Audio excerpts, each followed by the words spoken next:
Tonight, Royals Charles and Camilla touch down in Yellowknife. Stop fighting our children in the courtroom. In Manitoba, expect that the Manitoba government will not appeal this decision. A huge decision for Manitoba kids in care. It was never a school, and none of the residential schools were ever schools. That's a myth, that they were for education. And 2 teachers say they saw the tragedy of residential schools.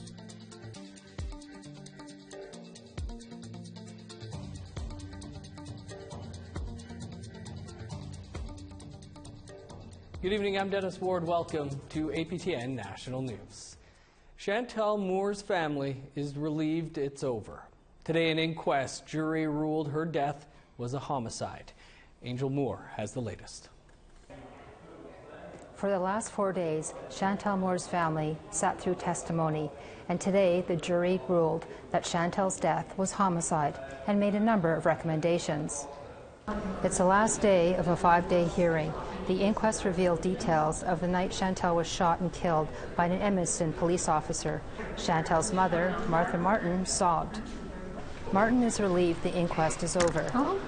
You hear every detail leading up to the death of your child, and you hear to the very last moment that her breath was taken.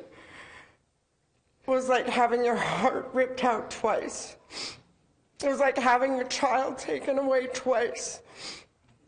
The 5-member jury made recommendations, including first aid training for police, less use of lethal weapons, and building better relations with First Nations communities. Martin says it's time for action. Because if they're only going to be recommendations and they only put them in a file and they leave them there, then why are we doing them? The presiding coroner, Emily Casey, says the inquest was a success. It's very hard to see so much pain. I feel very deeply for the loss that they suffered. I hope that this was able to bring them answers. If there's anything I can do, at least if I could have brought the family some answers that they were looking for, then the inquest was successful. Casey will send the recommendations to government agencies, and they will have 6 months to respond and be included in the coroner's annual 2022 report. Angel Moore, APTN National News, Fredericton, New Brunswick. Thanks, Angel. You can find more on that story on our website, aptnnews.ca. To Alberta now, where Premier Jason Kenney quit as leader of his party last night. The decision came after receiving a slight majority of support in his United Conservative Party leadership review. APTN's Tamara Pimentel has more. Despite winning just over 51% of votes in the United Conservative Party leadership review, Jason Kenney says he is resigning after 3 years as Alberta's premier. It clearly is not adequate support to continue on as leader. And that is why tonight I have informed the president of the party of my intention to step down as leader of the United Conservative Party. Over 34,000 votes were cast. The question, do you approve of the current party leader? Kenney says 51% doesn't constitute a clear mandate and that the Conservatives need to move forward united. Indigenous leaders in Alberta say this news came as a shock and were not prepared to speak on Kenney's resignation, but will release statements in the coming days. The Conservative Party will soon announce new leadership. Alberta's next provincial election is set for May 2023. Tamara Pimentel, APTN National News, Calgary. We'd like to hear what you think about Jason Kenney stepping down or anything else you see here. Here's how you can continue that conversation. You can send us your emails to news@aptn.ca or leave a comment on our website. That's aptnnews.ca. You can also find us on Facebook, Twitter, Instagram, YouTube, and TikTok. Follow APTN News to join the conversation and see our latest stories. To Ottawa now, where Nunavut NDP MP Lori Idlut called out the Federal Minister of Indigenous Services for its spending in question period. Yesterday, the Parliamentary Budget Officer released a report that both Indigenous departments were spending more and accomplishing less. Here's that exchange.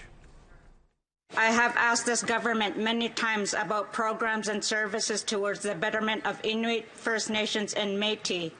Indigenous people don't have adequate housing, proper investments in education, and mental health supports. This is systemic discrimination from the federal government. Now, the Parliamentary Budget Office tells us this government is accomplishing less than previous years. Why does this government keep failing to deliver results for Indigenous people? Here, here. The Honourable Minister of Indigenous Services. Well, Mr. Speaker, first let me thank the member opposite for her constant advocacy for equity, and that's exactly what our government is pursuing. Mr. Speaker, we've made historic investments in Indigenous communities and with Indigenous peoples. Mr. Speaker, we've passed legislation to empower Indigenous communities to reassert control over their own child and family welfare. Mr. Speaker, we've settled negotiations with Indigenous people in terms of land and treaty obligations. We'll continue, Mr. Speaker, to work because we believe, Mr. Speaker, that when everybody has a fair chance to succeed, our country is so much stronger. To Manitoba, where a Court of Queen's Bench judge has sided with Indigenous child welfare agencies in a landmark decision. It's about the province's practice of taking the federal benefits for kids in care. The NDP government started taking the children's special allowance payments from agencies in 2006. Conservatives continued the practice when they took over a decade later. That ended in 2019 after the agencies took the province to court. But the government passed legislation in 2019 that tried to stop the agencies from seeking $334 million in back pay. They launched a constitutional challenge to that, and a judge agreed. Stop fighting our children in the courtroom. We hope that the Manitoba, we expect that the Manitoba government will not appeal this decision. Stop bullying our children by perpetuating historical disadvantages on the backs of our children. We collectively call on Manitoba to adopt the practice of healing, of cooperation, of morality, of reconciliation. Do not appeal this decision. Pay the children the benefits that you stole from them. It's expected current lawsuits can now proceed to determine the financial liability of the province of Manitoba. A new Senate report is calling for a review of 12 Indigenous women incarcerated in Canadian prisons. It also calls on the federal government to act on the inequities in and beyond the criminal legal system. Senator Kim Pate is one of the authors of the report released earlier this week. Although the focus is on 12 women, there are thousands more like them. And after decades of calls for legislative change, Indigenous women continue to fall through the cracks of the judicial system. Senator Pate says it's time.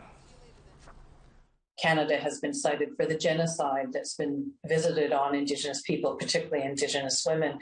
And so, 20 years ago, the Supreme Court of Canada said the over-incarceration of Indigenous people was a crisis in Canada. We're well beyond that now, and it really behooves the government to act and act now. And stay tuned. Coming up after the news, we'll have much more from Senator Pate on tonight's edition of Nation to Nation. The Prince of Wales and Duchess of Cornwall are in Yellowknife to honor the Queen's Platinum Jubilee. It's been over a decade since the last time British royalty was in the Northwest Territories. Here's Charlotte Moore Jacobs with more. Hi, I'm Charlotte Moore Jacobs reporting from Yellowknife, Northwest Territories. The royal couple have officially landed. Prince Charles and Duchess Camilla came in for a one-day trip to wrap up the tour in Canada.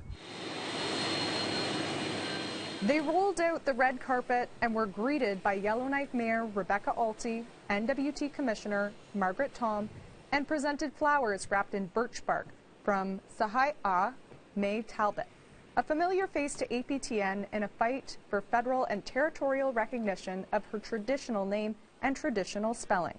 He said thank you for the flowers, and I said you're welcome. And then the prince said he found a way out how to sneak out of school. But I told him that I really like school. The royals are currently in Deda, the nearby Dene community, for a feeding of the fire ceremony. and to meet with Indigenous leaders to discuss climate change. Stop hurting us! But not everyone is happy for the monarchy in town. This demonstrator says he wonders how much the royals know about the treaties and the relationships between Indigenous peoples and the Crown. Like, if they did know, they would be more hesitant to visit places like NWT, where things are pretty rough. You can probably hear the yelling right now, the swearing, and that's kind of on purpose. Like, that's the state we're in because of royal family. Charlotte Mort-Jacobs, APTN National News, Yellowknife. Thanks, Charlotte. Time now for a quick break. But coming up, 2 teachers say they blew the whistle on St. Michael's Residential School long ago. You have to be inside a school to understand how bad they were, and it's really indescribable.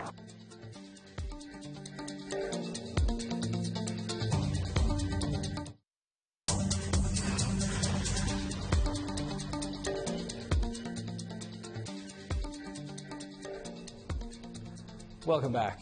It was an eye-opening experience that has haunted them for decades.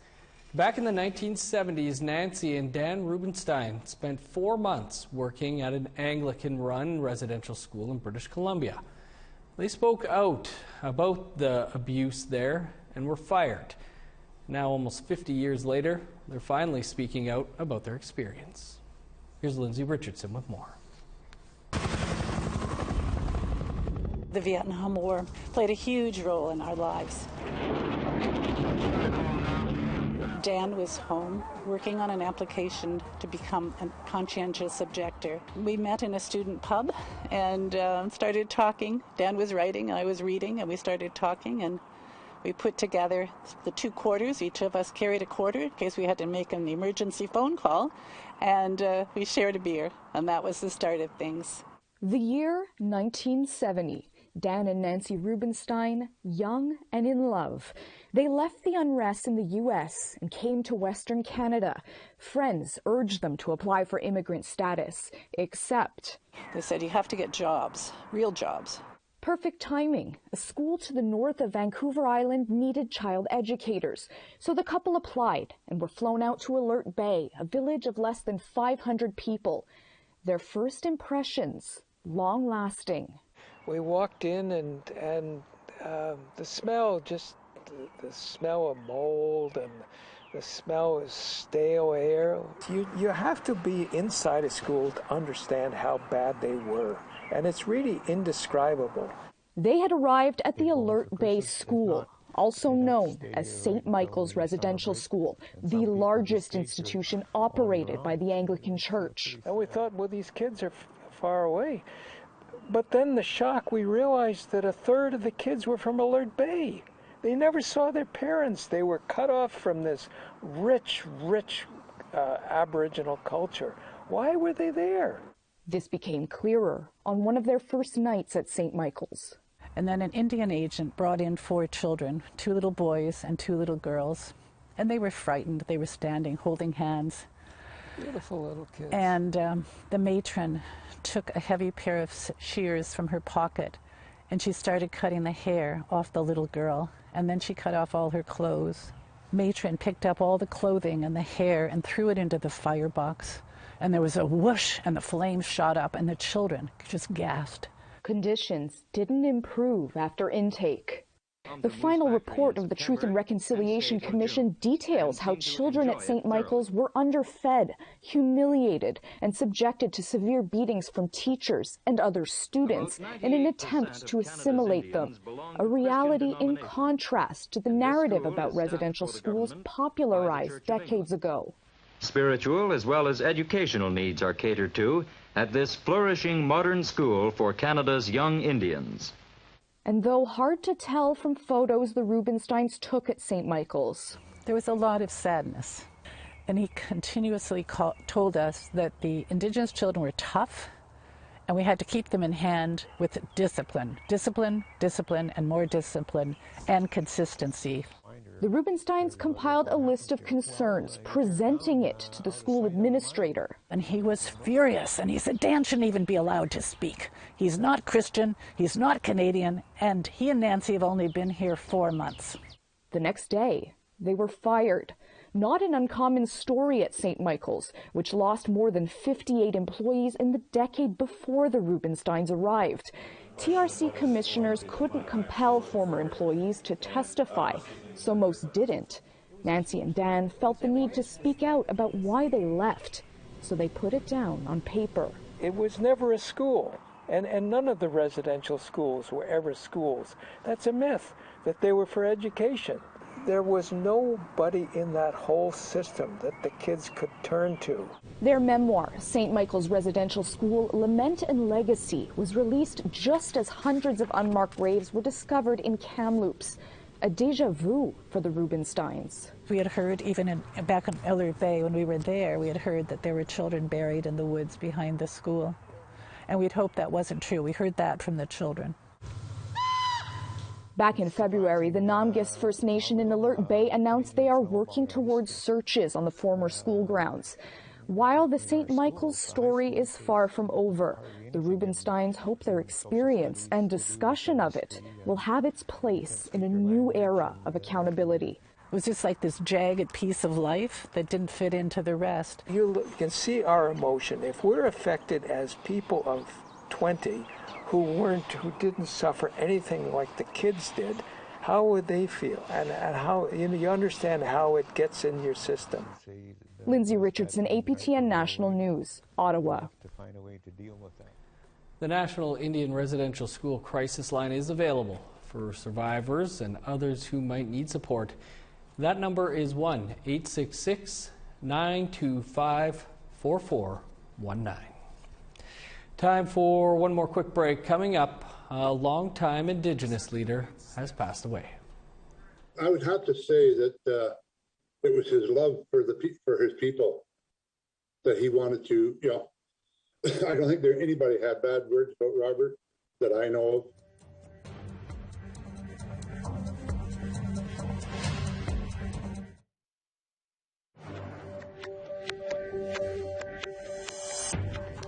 Welcome back.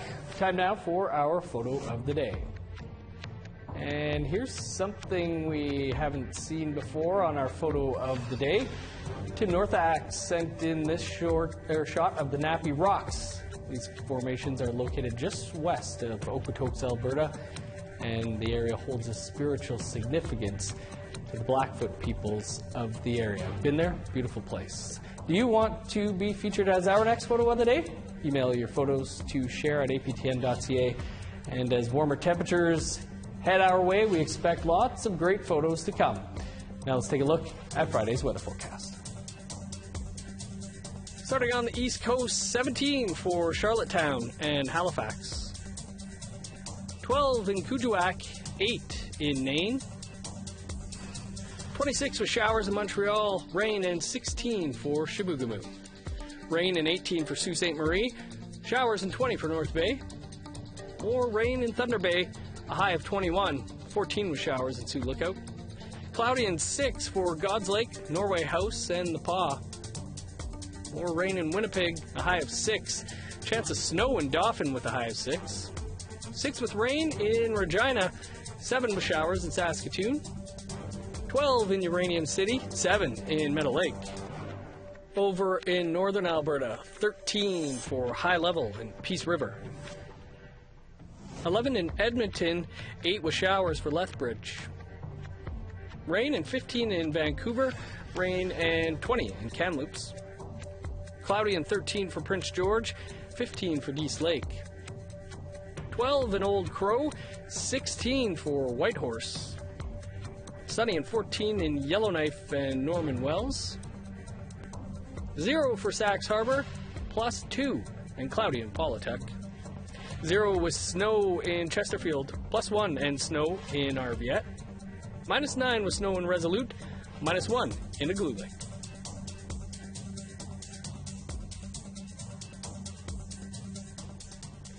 Tomorrow night on APTN Investigates, for more than 20 years, the Thunder Bay Police Service has been criticized for how they handle sudden death cases involving Indigenous people.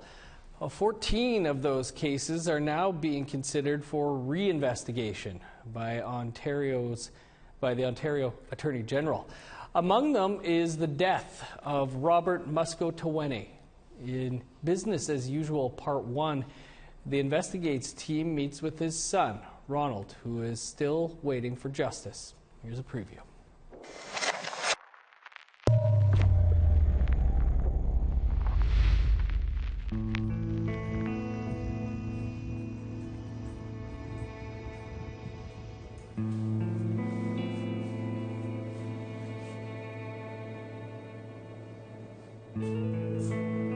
It's now been more than 6 years since Ronald Musco-Tawene's father, Robert, was found dead in Thunder Bay's Kaministiquia River.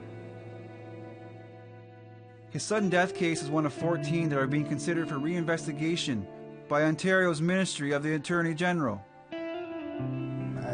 I knew he didn't just fall in the river. I'm not gonna lie, I don't like going to the police station. I just feel intimidated by them. They came and told my partner what happened. They told me a little bit of what happened, and that was the end of the story, and just kind of like, just leave me alone now, you know. Which is, I kind of regret. Maybe I should have had a little bit more courage to stand up and ask a little more questions, but at the time, I just didn't want nothing to, I just didn't want to deal with them.